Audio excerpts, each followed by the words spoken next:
What's up, everyone? Welcome to the 1894. We're here. This is the video. We've been teasing it for a long time in a couple of videos. Now, me and Murray talked about it in the Brentford videos. It's finally here. It's Kevin De Bruyne. What's gone wrong for him and what he can do to come back. It's me and Joe. We're going to talk about it and we're going to get into it now.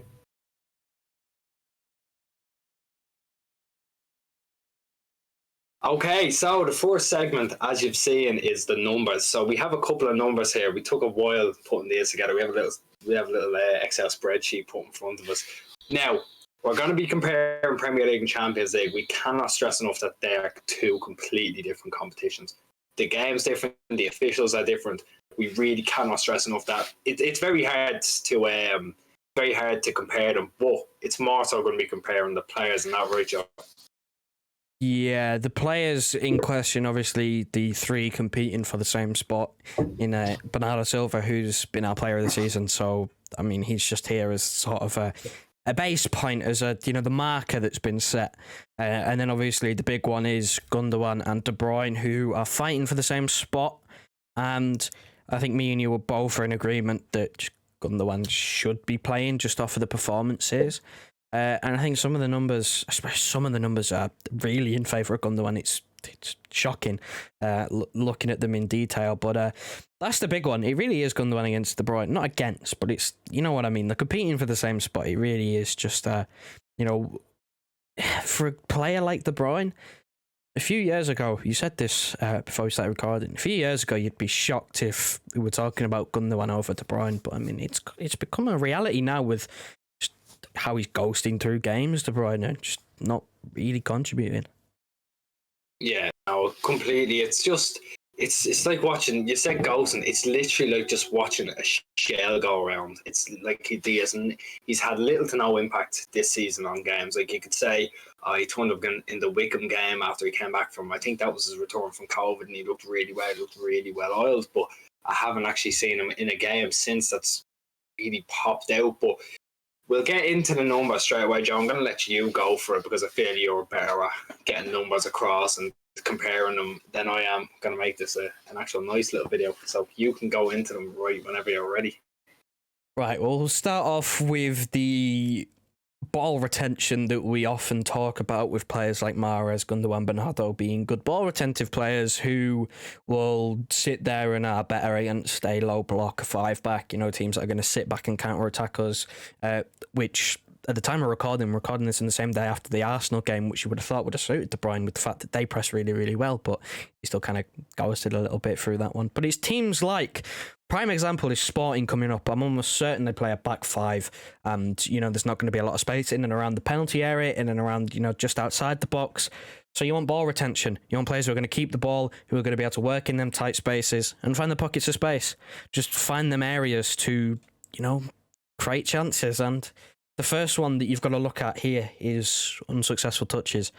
It is key to keeping the ball. You see Mahrez, taking down 40-yard pings, first touch, stopping it dead. Foden, the same.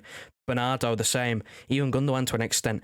De Bruyne's not most well known for doing that. He's usually the one who's pinging it, to be fair to him. But you do have to look at, the numbers in terms of per 90 minutes in the Premier League. Gundogan is the lowest in terms of his unsuccessful touches. His Timberland touch, as I sometimes call it, with 1.1 per 90 minutes. Bernardo, 1.5, albeit I think it is a bit more skewed because he plays more. People pass to him because he's in a more advanced position where there's more people around him, so there's more pressure. Sometimes he's pinged it because he's running in behind. Again, he's that more advanced midfielder than Gundogan. So that's why it's pretty high. And he's usually like the panic pass because, he can get you out of trouble. But De Bruyne is 2.1. Now, he's similar to Bernardo, in my opinion, of the fact that he's going to be more advanced. Of course, he's going to be more advanced. But at the same time, it does kind of show that, to a game, it's not great. It's not great to know that your attacking creative midfielder have played a pass on the edge of the box. There is a 2 out of 10 chance, like it's going to happen twice a game where he just either loses it or the chance isn't going to be as good because he can't control the ball. Now, being a midfielder for me, when I look at it, is obviously you want the chance creation, you want the passes. That the most important thing for a creative midfielder, at least. But I want the close control. I want the ball retention. For a team that likes to try and have 70% of the ball, I want to be able to keep it. for that 70%, and it's just not good enough. Obviously, can get better. We know he's a more progressive midfielder. He's not one who necessarily receives, balls over the top, pinged into him. He is more of a ball progressor, but then that moves you on to dribbles. Unsuccessful dribbles for De Bruyne is 0.9, which is middle. Bernardo, obviously, 1.3. I'd say he dribbles the most. He's quite often running at people. You're running around in circles, running rings around people, and that's obviously going to bring, him losing the ball a bit more, but it also provides you with that, higher successful dribbles with 1.8. He's completing more dribbles than both of them. Now, the one that really gets me here is the fact that De Bruyne and Gundogan per 90 minutes complete the same amount of successful dribbles in 1.3, but Gundogan is only on 0.5 unsuccessful. So you look at that and you go, well, Gundogan's more useful with it. Gundogan is smarter with it. He's less likely to lose the ball on the dribble, progressing the ball, which again, as the progressive midfielder, as someone who you would say is a ball carrier in De Bruyne, to say per 90 minutes he's only progressing it as much as Gundogan and he's losing it more, it's not really ideal, because Gundogan to me is not a ball progressor. He is more of a, tight spaces, pass, ball retention midfielder. He's a give and go. He doesn't really, he can do it and he does do it sometimes, but it is a little bit worrying to see that with him and Bernardo, you'd say with De Bruyne and Bernardo being the main, progressors of the ball in terms of dribbling it, that he's, not up there with Bernardo in terms of, the amount that he's completing or non-completing. He's not attempting as many if you add the numbers up.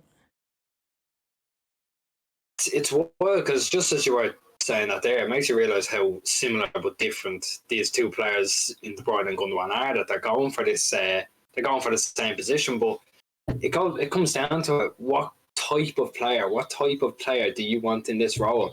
And judging off these numbers, it has to be Gundogan. It's a much easier link between this and the forward line. Having this type of player, having the player who's keeping the ball at his feet, that when he gets it, he's not losing it twice again. As soon as he gets it, it's there, bang, and you get back because he's in behind, and it creates more goal scoring opportunities for him, for somebody who can square it across it, for somebody who can even cut back to you. There are endless possibilities, because with this system we're playing, it's so weird because we have pretty much 5 forwards. We have 3 midfielders who are advancing into those roles. We have the wingers. It's just liquid. It's so beautiful the way we're playing, and the amount of players in those advanced roles. You're getting more out of them when you have a player that isn't just either taking a touch and losing it, or trying to carry it out and getting dispossessed, trying to play these Hollywood balls that we mentioned time and time again. That's just this thing with De Bruyne. I'm sure Joe has the numbers here, but it's these over the tops constantly. It's the constant crosses. I know we have his crossing numbers. They are vile, right? It's just we can also say we know we can adapt into this because we know how good a footballer he is. I don't think we're trying to really knock him. This is more so what's gone wrong and what he can improve. It's he just has to be like, right, we don't have this same system as we used to play, which we'll get into. We have segments on this, but I have to start just learning, keep the ball a bit more. I don't need to get rid of it straight away. I can hold on to it. I can look for my options. But in these tight scenarios, when we're playing a team that are basically playing 7 defenders, I need to get my head up quick. I don't need to just play it in behind. I have these options. We have a 3 forward line. We have 2 out wide. We can do this. We can do this a lot easier than I'm trying to make it out. I tell you what, Joe, right? I'll ask you if you agree with that. And then I just want to go straight into these crossing numbers because I mentioned it. And I just want to get across how badly it's been. Yeah, I just want to segment in by just kind of reinforcing the fact that you're going to have to learn. It's not the same system. It's completely different.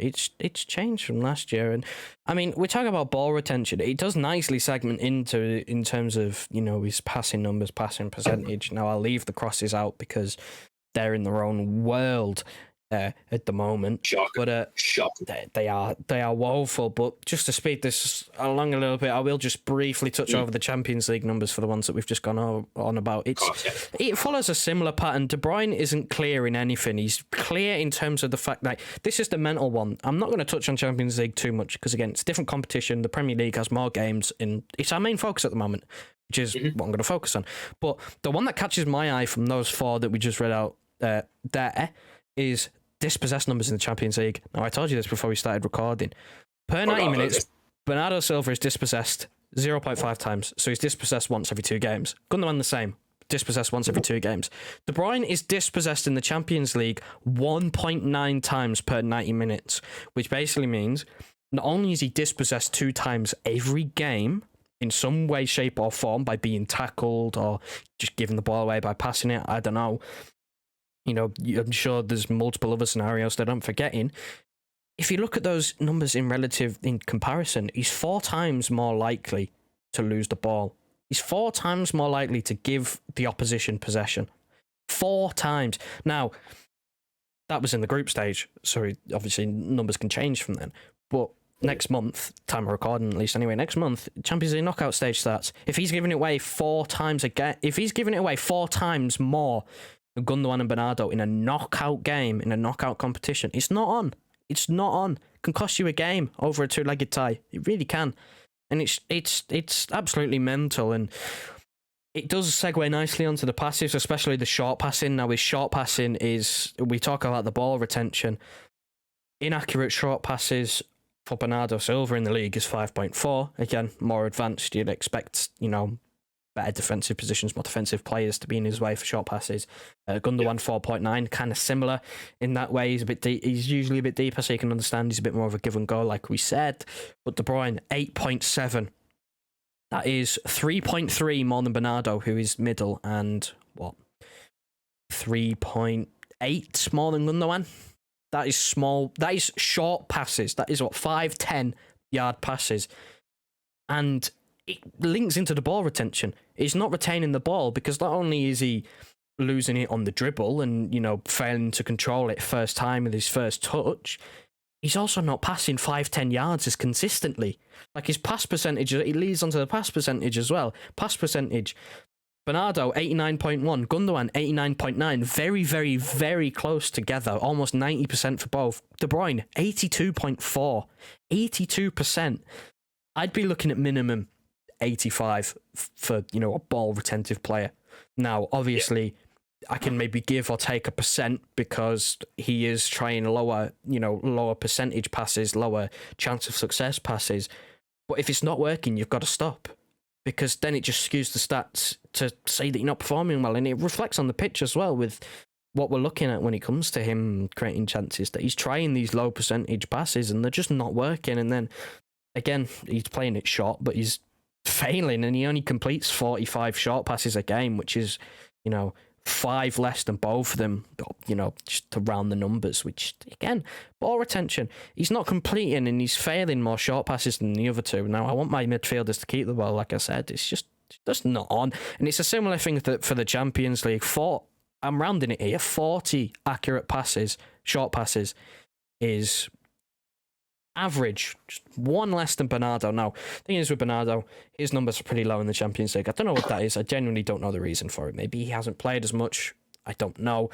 Maybe I don't think he has. I think he's been sitting somewhat deeper in the Champions League as well, because I think we have a weirdly different system for the Champions League at the same time as well, because you don't want to just go full on break people despite the amount of goals he's scored. Sorry for going over. I just wanted to interject there. I don't think he's been playing as high up.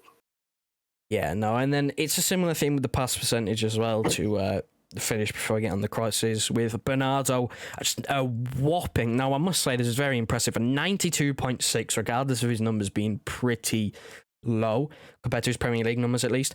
92.6% pass accuracy in the Champions League is mega. That's above 90%. That is amazing. That is sensational to say that he's averaging 90%, over 90% pass accuracy per game, per 90 minutes. And Gundogan's the same, similar, 88.8, just 1.1% lower on average than he is in the Premier League. De Bruyne is slightly higher in the Champions League, but some people like to call him our Mr. Champions League up there with Mahrez. He's the guy who usually gets us out of a sticky situation, but the numbers do tell you otherwise. But I think I'll let you take the crossing on this one, because you teased it before. I just want to make sure that I have this in front of me. Yeah, here we go, right? So you know what?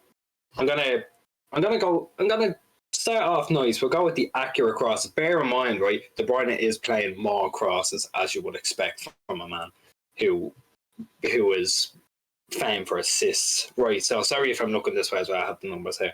So accurate crosses, right? Bernardo has a 0.2. This is per 90. 0.2. Gundogan has 1.8. And De Bruyne has 1.4. I said it was starting off nice, right? That's still not very nice, especially when you see the inaccurate ones. Because Gundogan, I can't picture him putting in as many crosses as De Bruyne. I really can't, because De Bruyne is kind of famed for them. Gundogan, like we said, he's more of a close control, give go, get in behind, that type man. 1-2 man. As I used to refer to him as a shadow player you'd have in football training where he doesn't play for a team and you actually have this man in your team and he can move. But moving on to it then, the inaccurate crosses. So Bernardo's 1.5, which is, it's kind of, considering he makes 0.2, it's weird, but he plays a lot more advanced. Then Gundogan, 3.3 inaccurate crosses, which again, this is just poor. Like these aren't great numbers for anyone, but when you hear De Bruyne with a 5.4 inaccurate crosses, he is attempting so many crosses in a match, and he is inaccurate 5.4 at those times. It's not working. Like, this is the thing. We aren't playing with a recognised striker, and I understand that, right? We're not playing with a recognised striker, but the accuracy has been dreadful. It's either going out of play, it's hitting the first man. There's nothing doing with it at all. I think it's poor overall. That's just in the league, by the way. It's just been so poor. I don't think he's come to terms. Like, doesn't have Sergio Aguero there. He doesn't have someone who's small and nippy but can still get on the end of those crosses. Would I be right in saying that, Joe? Yeah, he's like the one that sticks in my mind now. I don't know why it always sticks in my mind. He was from an 8-0 win against Watford. I can't remember whether it was it might have been the first goal in the game, actually. It was a David Silva goal. He whips it from really, really far back to the back post for David Silva to tap it in. There's no reason why he can't still do that. I don't know why he's trying to float them in when we've got no one in there. I don't know why he's trying to whip them in when we've got no one in there. The best course of action is a lower cross because we don't have the height to match defences in the Premier League. We don't. Mm-hmm. And again, if we want to round the numbers for the sake of making it a whole number, in terms of total crosses, it's 7. If you add it up and round it, it's 7. Mm-hmm. Which is 5.5 of those aren't meeting the target. So it's poor. Like, he's completing less crosses than Gundogan, but failing more. He's failing unbelievable. Failing more by. He's failing more by 2.1. What's that? 2.1. He's failing 2 more crosses whilst also failing to meet the amount that Gundogan is making. Now, it's shocking. It really is. For a player who a few years ago was getting called, crossing inshallah, the guy who just spams crosses in 20 crosses a game, it's woeful to see that is, the ratio to completed and non-completed. It's unbelievably bad. Now, it's a bit better in the Champions League, 1.9 completed, which is by far and away 4 times as much as Gundogan, who's second with 0.5, but still 4.4 not meeting the target. That's still over, double the amount. He's only making on average 1 out of every 3 crosses he's putting in, which again, it's still not great. It's better than the Premier League, where it's absolutely woeful. It's still not great.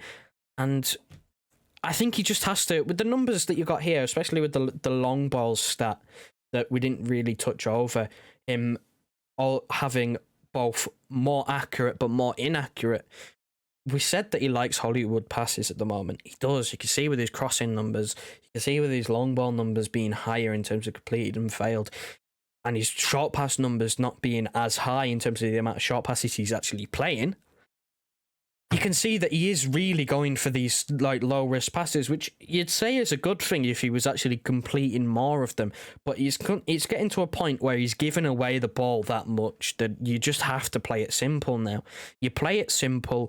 You keep the ball. If you keep the ball, you might get in a better position to play a pass and get an assist. There's no point hoofing it if you can keep it, and you might have to work it a bit more. You might still lose the ball, but keeping the ball, you have to sometimes. Now, I hear this phrase in basketball. Sometimes you have to pass a good shot to get a great shot. You have to pass a good opportunity to get a great opportunity. And that's all he needs to do. In my opinion, that is the way that he can turn it around. He needs to stop looking at, oh, well, I can maybe do this. I can maybe swing it into an area and someone gets a tap in. He has to look at it as in, I could, but I could also just give it and get in a better position and have more of a chance of doing something with it. He's just got to keep it more simpler and have a higher percent. He's got to make it so that there's more of a chance that he completes the pass, that he gets the final ball right, that we score a goal. We can't have him wasting opportunities by hoofing it. We can't. This is a business end of the season. This is the second half of the season into the title race. This is knockout football in the Champions League. We need him to just, we need to keep the ball. If the opposition team don't have the ball, they can't do anything with it. So sometimes you've just got to keep it and wait for an opportunity to come by. That's just how it is. And if he just keeps on hoofing it, then I'm sorry, he shouldn't be in the team. Yeah, I agree. And something we can stress as well, if he can adapt to this style, to this way we're playing, it's not going to... Now, it might deteriorate in his assists a bit, but he's going to get a shed load more goals. He's going to get so many more goals if he can just learn to give it off and try getting behind. If he even tries to cater his way to... Let's look at LK Gundogan again. He added more goals to his game last season. He was unreal last season because he was basically playing in that weird 10 to false 9 area where he was giving it. Let's say De Bruyne is playing the false 9, he's giving it to De Bruyne and he's laying it off. He's in behind, boom, goal. If De Bruyne can learn to play like that, he's adding about 5 goals to his game minimum. And we know he has the creativity for us to get assists as well. Like it's just adding so much to him. It's adding a completely different layer to a player that's already, we know, world class. Already, we know on his day the best midfielder in the world. Let's not get twisted. But look, I think we said enough numbers. I know this video's gone way over, but I'm pretty sure we're probably only about halfway through it, which is mad. But we're gonna cut it now, and we're gonna go straight into. Over the last few years, we're gonna look at the systems we've played, and we're gonna see why he's not adapting to this one. So we're gonna go into it now.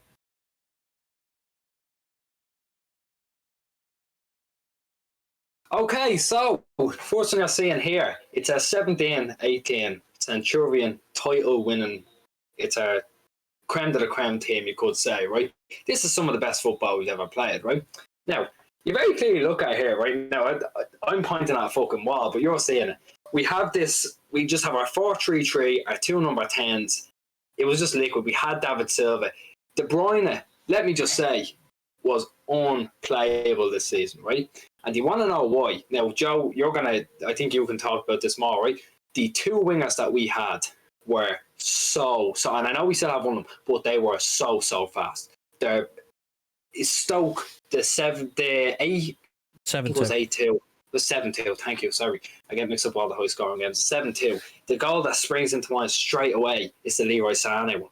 The one where De Bruyne whips it. He whips it around in behind because he knows Sané has the pace to just go and tap that in. He's lethal. He's so fast. And this is what I'm saying. This is a completely different system. We've had so many different systems over the last 4 years that this one probably suited him best because this was when he could play those balls in behind to these fast wingers. And he had Kyle Walker who bombed up as well. Now, the left back were kind of just... We had about 3 different left backs that year. It was really weird, but... He also had David Silva beside him, someone else who could pick a pass. And don't forget who he had up front. He had Sergio Aguero. He had someone who was dropping into those midfield positions, who was small enough to do it, but could still score from anywhere. He's like the best Premier League striker we've ever seen. This system suited him perfectly, and maybe he's just got a bit too comfortable in that. Joe, talk to me about the system. I don't think he's necessarily got too comfortable in it, because you saw what happened last season, and then I suppose so, yeah. He was completely fine last season in terms of his output and the way he played. I just think that season was the peak, the pinnacle. That system, we went with that system for 3 years? We went with it, even the year that we didn't win the title, that we fell apart defensively. Even then, we still played with that, or a similar ilk, because we had Mahrez, so it was maybe slightly different with the wingers. We had Gundogan playing in a 6. Yeah, we did have Gundogan playing in a 6, but it was a similar sort of system for 2, 3, maybe even 4 years at a push, with a similar personnel in there. And it was essentially, you'd have your 2 fullbacks that they weren't fullbacks. They would invert, overlap. They'd do everything. They'd be a mix. Now, obviously, Fabian Delph was the famous left back for most of that time. The basics. The basics, and Fernandinho was obviously sat there, which we look, if we compare it to this season, we look at Rodri being there and go, well, he's given the players the same confidence that Fernandinho gave them back a couple of seasons ago, back then in that system where they know they can bomb forwards because they know they've got that, protector of the defence. They know they've got that defensive shield in front of the two centre-halves now because they trust Rodri because he's been so good. So that is similar in terms of, the fullbacks did invert at times. The fullbacks that we have now invert most of the time. And it's just the two centre-halves and defensive midfielders. So defensively, it's not too far adrift.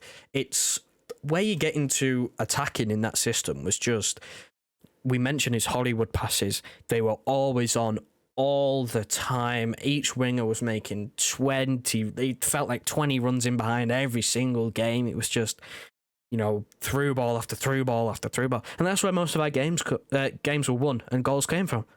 It came from him spraying one in behind, or David Silva spraying one in behind to one of our wingers, and it'd be like a little square cross, little cut across the box, and it'd be a tap-in. People used to refer to Raheem Sterling as the tap-in merchant because that's what our goals used to be. Our goals used to be, you ping it in behind, you do a little square pass across the box, you got a tap-in, you've scored a goal. That's what we used to play as. And then obviously you had Aguero, like a fully fit Aguero back then. Yeah. It was also there, and albeit his small height, was, still really good in the air and would still win a significant amount of headers. So his crossing was more valued then because, again, he had someone attacking the back post, near post. Aguero was in the middle, albeit, yes, again, I mentioned his height not being there. He still won headers. He still won them. So he had a focal point there, and he could try those low-risk passes because he had more players in them positions. He also had a David Silva who, albeit the moment that springs to my mind is the Carabao Cup semi-final second leg where he tried to square it to Aguero against United instead of shoot. David Silva would sometimes be in the box for like a tap-in. I remember, again, I think we won 2-1 against West Ham. I think he did his hamstring in the same game, and he scores a last-minute, tap-in from across the box. And it's like we had so many players attacking that area in so many different positions that if he put a cross in, there was every chance that someone met it. And that's why that system was so good for him. That was the pinnacle. That was the 20 assists, should have been more, should have broke the record, he was robbed. But that's where he's played his best football under Pep. Exactly. Like it's just, and it was, we can even look at it and say maybe it was a system that was tailor-made around them. But like, so what? He was the best player, I'm not going to say in the world, he was the best player in the Premier League at the time. And it was just so suited to him. And look, we don't have half of those players anymore. We don't have Sané. Sterling's completely changed the way he's played football, and it's been outstanding. David Silva, obviously, not there. Aguero, not there. We have to change the system. So that's the obvious next step, and we're going to go into it now.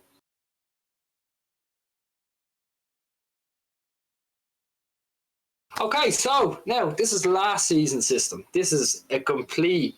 Now, I got to say, this is a clusterfuck. Wait till you see this season's, right? This is mental. The first time I remember properly seeing it, properly noticing it, was, now you could be different judges to me, Arsenal at home last season when we won 1-0. I think it was the 5th or 6th game of the season, and Cancelo, it was the first time I've ever seen Sky bring up an average position chart. The first time ever, Cancelo was playing as the DM. And I was shocked because I remember the pundits just being like, what is going on here as well? And it revolutionized the way we play, basically, because it was either Zinchenko or Walker would drift in and become the next centre half. It would be a back three. There would be two holding midfielders, one of them bombing forward, and that one bombing forward was Cancelo. And then we have two extra midfielders in front, the two wingers, and then the false nine, that dreaded word, false nine, but it worked so well. And we've mentioned it so many times now, it's ball retention. It was the ball retention of these players, that made this such a good system that got us to the Champions League final, that won us the Premier League, won us the Carabao Cup, got us far enough in the FA Cup, we don't talk about that. But it was just so many midfielders, and that's what we're saying. This is why we're afraid of, if we sign a striker, we will lose our fluidity because of how fluid that these two systems are that we're going to be talking about now.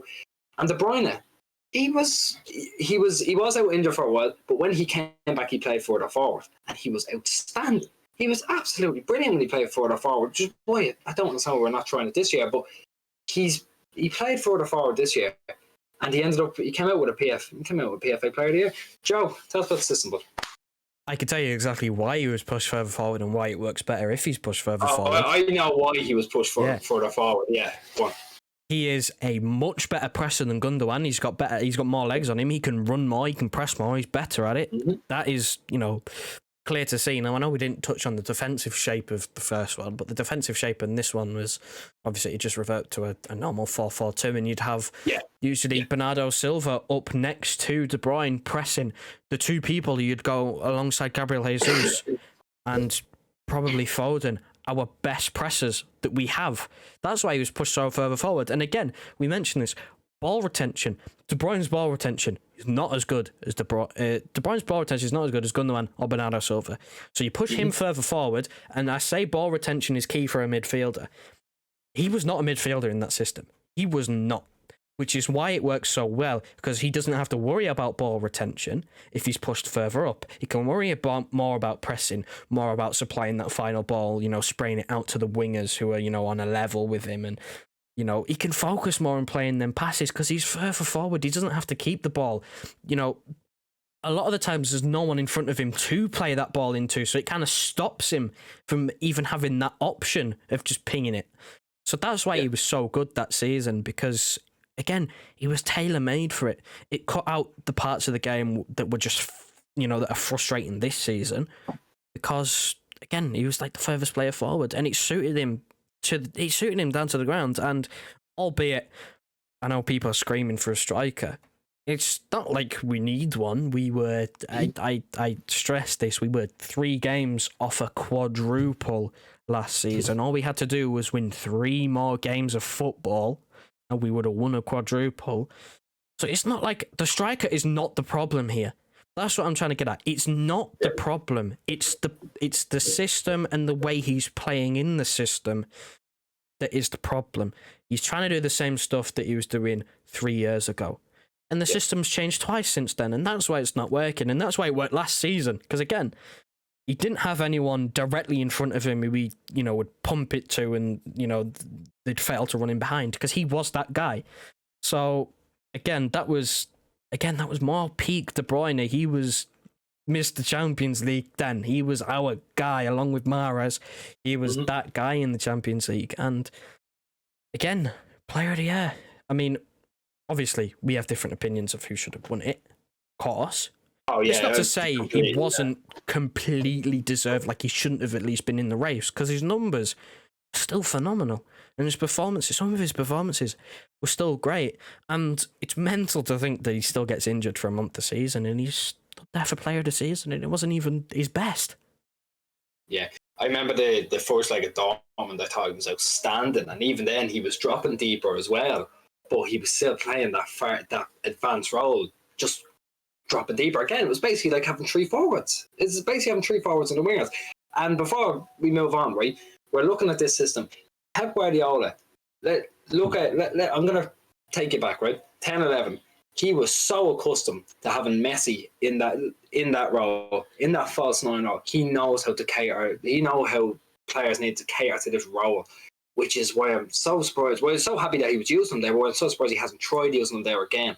Because, he's trying it with Gabriel Jesus as well. He's trying it like he had with David Villa, having that striker out wide, and it's working, that pressing striker out wide, working. A wide midfielder like you have with Pedro, having Foden out there. It's a very similar system to what you play in, obviously, barring the inversion of fullbacks and that. But it's just a system that he knows, that the players should know, that still puzzles me why he's not playing them further up. Now, that's not the only thing going on. Obviously, we've mentioned all these stats, but the stats, again, tailor-made for someone who should be playing further forward. But, again, it's another change in system. And now we're going to get on to really why it's just not working for him in this system. So we'll go on to that now.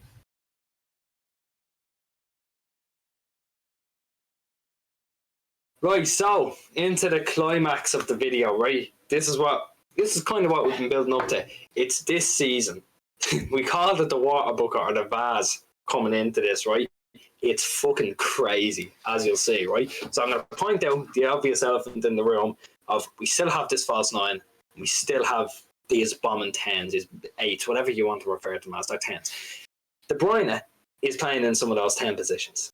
Actually, in the Arsenal match, we watched the Arsenal match today. He was pushed out a bit further wide, which not a fan of. Didn't work out for him. But he is playing in these 10 positions he's not even been given a chance pushing further forward. It's not that even that he's not been given a chance. He's just not there. He's playing almost as more reserved. And we understand he's coming off injuries. He probably can't press as much as he can. It's like COVID could have well done a thing. I don't know if I can say COVID. Has probably well done something on his lungs that he's not pressing, that he's losing energy quicker, which we have to take into account, but we don't know that as a fact. But this is the real thing. Now we're looking at Raheem Sterling out on the right. He has completely changed his style of football. He is not the same player from 3 years ago. He's not just running behind. And he's not always playing there either. We have Mahrez there again, another ball retentive winger that we really haven't brought up. Someone that's not just going to bomb in behind fullbacks, take it down, beat 3 men. It's someone who's retaining the ball, looking for the next pass. Something that De Bruyne is not doing and just hoofing this season. We have Sterling then, like I mentioned, changes brand of football. He's trying to be a more ball retentive player. He's running at men as well. He is running at men, but he's not just taking a heavy touch and knocking it on. It's close control. It's like we've been saying the whole time. It's close control. He's won a couple of penalties, Sterling. We've been winning more penalties. Something that we have mentioned. We won one today, for God's sake. It's the ball retention. People can't get the ball off us and they're forced to foul us. And that's why when we brought in Grealish, we're like, wow, this could be perfect. Like he's one of those players. He gets fouled so often. He's very silky. It's a player that's, again, tailor-made for Man City and the way we play football. It's just not working. It's not working with him in the midfield when he's not running, when he is just trying to play this Hollywood balls. We've already mentioned this time and time again. And look, you'll see it now. We have our 2 defenders. Then we have the 2 fullbacks who are inverting. It's not one inversion fullback. It's 2 inverted fullbacks that are basically playing as holding midfielders beside it, which gives the midfield ahead of it even more free rein to go ahead. Right? Because now we're playing with basically a 3 forward line. Like I mentioned before, but now we are playing with a 3 forward line. I saw Twitter thread and it was brilliant, right? I don't know who said it. I can't credit them. But the way they're playing now, it's 3 pressing strikers. And, you know, Gundogan and Bernardo midfield this season has looked really sleek, like, hasn't it, Joe? It's been the best midfield partnership we've had this season by a long way.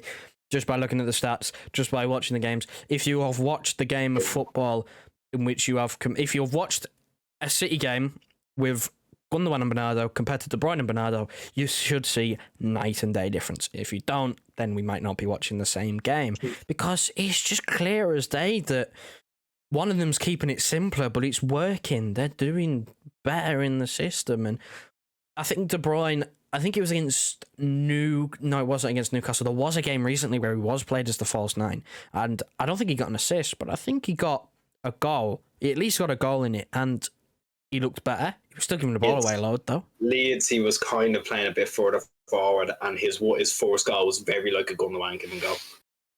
Yeah, it's just, again, keeping it simple. This season, we've employed many people in that false 9 role that haven't been in. Bernardo Silva's played there, Sterling's played there, Foden's played there, Grealish has played there, Torres, who's gone, has played there. We've had so many people play there that aren't him.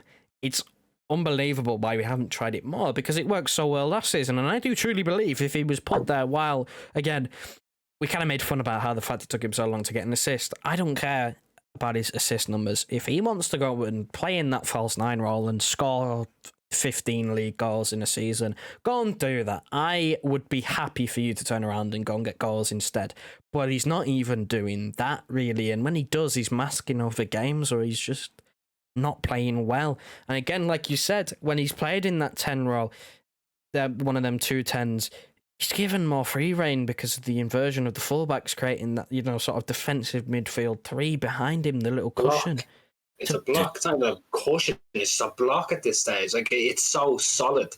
Like, it's adding that. We talked about Diaz, that we haven't actually in this video, but so many people mentioned Diaz last season, adding that extra layer of confidence. Rodri adding that extra layer of confidence. Those fullbacks playing there are adding that to Rodri. That, I think personally, now you can correct me if I'm wrong, I think Rodri's seeing that. He's gone, I have a bit more protection, a bit more free rein now. I can play these forward passes. And Rodri playing these forward passes is actually kind of like making some of De Bruyne's passes null and void. You know what I mean? We have that person who's spraying passes as well and actually making the pass. We could have included him in that, and its numbers would have made De Bruyne look even worse. And I can guarantee you that we're just lucky we didn't go into it. Really, Joe. You can tell me if I'm wrong, and tell me if I'm talking absolute horseshit, because it's something that I came up with off the top of my head. Well, the numbers wouldn't be as high, of course they wouldn't, but he's a defensive midfielder. Yeah. We're comparing a 10 to a 6. They'd still put him to shame as to how close some of them would be, because it's absolutely absurd how Rodri can ping it out to the wings, ping it out to Mahrez, or take it down first touch, and De Bruyne has just failed to just do that this season consistently. It's not that he doesn't have the ability to do it. It's the consistency this season that is all over the place. There'll be times where he'll carry the ball 30 yards and he'll pass it to someone and they'll scuff it or something. And you go, oh, that's quite unlucky. But there'll be times where he'll carry it about 10 yards, try and knock it on and lose the ball. And it's really, really annoying and frustrating to see. That's basically the whole, point of this. It's just the overall consistency of the things he does during the game compared to previous seasons, especially last season. It's night and day different, and it's mental to see this big a drop-off in this high profile of a player. It's absolutely obscene, and I still have full faith that come the proper business end of the season, where it's win or go home type of stuff, he will produce, because you think of him being a big game player. But I'm sorry, if something doesn't improve in the next few games, oh my good God, he doesn't get in the team. He doesn't, and it's absolutely mental to say that our highest paid player and our mercurial player, our supposed best player, doesn't start. It's debatable whether he starts a big game. If you were to go right now, if the Champions League was tomorrow, he doesn't start. And you can't tell me otherwise. If the Champions League final was tomorrow, he doesn't start. And I think most people know that. I completely agree. Well, boiling it down to it, he just has to be more consistent. Maybe he should be played in a different role. It's also the fact that it's not just him being played in a different role. It's the fact that he has to adapt to a new style that, I don't have these players playing behind. But again, it's strange because he done so well last year. But I think I speak for you on this. I couldn't give a fuck about his numbers. If he is silently affecting a game, like say Gundogan is, and not really getting the same numbers, I don't care if he's leaving his fingerprints all over a game and not coming out with numbers. If he's still dropping an 8 out of 10 without getting numbers, that is enough for me. It really is enough. If he is the glue that's holding everything together, that's enough for me. I don't care if he's not coming out with numbers. I think, again, you can speak for that. If he's making that team better with his presence alone, which we know he can be, which if deployed further forward will happen, he'll add a couple of goals. I think he'll have a drop off and assist. But it's, again, once he is playing well, nobody cares about numbers. If the team are playing well, whilst he's playing well, if he is the highest paid player and getting in that team, no one's going to care about numbers. Unless, of course, you don't watch the games, you're just a stat watcher. You're just a stat watcher. That's fair enough. The thing for me is, if you look at our player ratings, bar when he scored 2 against Leeds, which we gave him a 9 because he scored twice, and we're being nice. Honestly, go and look at our player ratings for De Bruyne. If he gets a goal or an assist, he still gets a 7 out of 10 because his overall game is poor, and that's what he needs to improve on. He can have all the stats in the world if his overall play is poor, and it costs us in certain situations, whether it's costing us a good opportunity to go and score or whether it's costing us because they go on the counter and score. I don't care. If he's not, he could go a whole season without a goal or an assist and drop 8 out of 10s every game, and I'd be happy. I'd be more happy than him doing that and stat padding, scoring hat tricks against Norwich and Leeds, and dropping a couple of 9s just because he scored a few goals. I'm looking for consistency. It's more about the team than it is the player. And right now, if you care more about the team, you shouldn't be in the team, and you know that. I completely agree. And look, we've gone on our rambles about the team, so we'll have a little cut here. We'll get into the outro.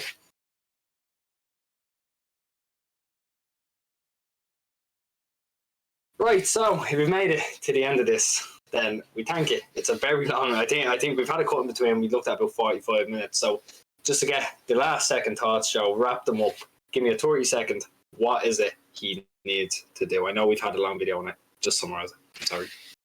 The main thing he needs to do is keep it more simple than he's doing. I don't mind if he tries every now and then, maybe when we're up 2 or 3-0, if he tries something, crazy that might come off. It's him trying it from minute 1 that is really, really annoying me, and just, I'd rather him have a good game than try and have a great game, because consistency is key.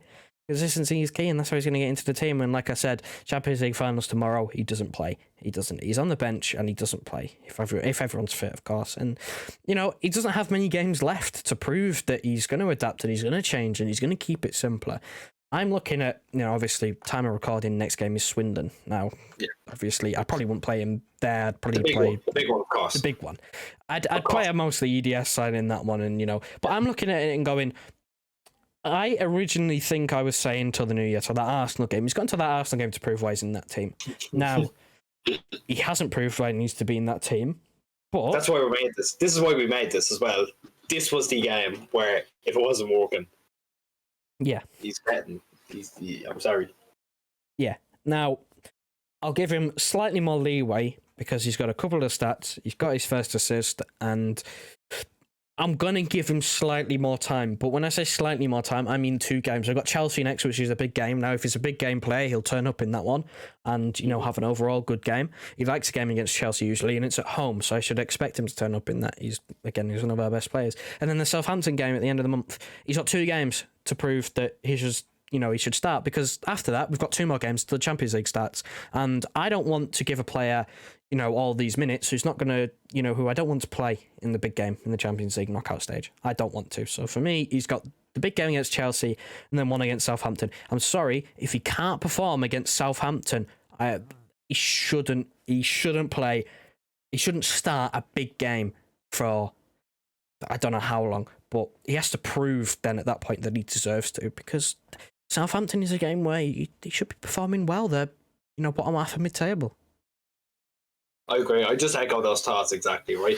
I'd rather see constant 7 and 8 than mostly 6s with a few 10s sprinkled in. So look, we'll wrap it up there. Thanks for watching if you've made it to the end. I highly doubt so many people here, but if you made it to the end, thanks so much for watching. If you have any different opinions, let us know what you think he can do to get back on form, to get back in his groove, to be the best player in the world. We'll leave you there. You'll see us at Swindon, I suppose. Thanks for watching. See you later.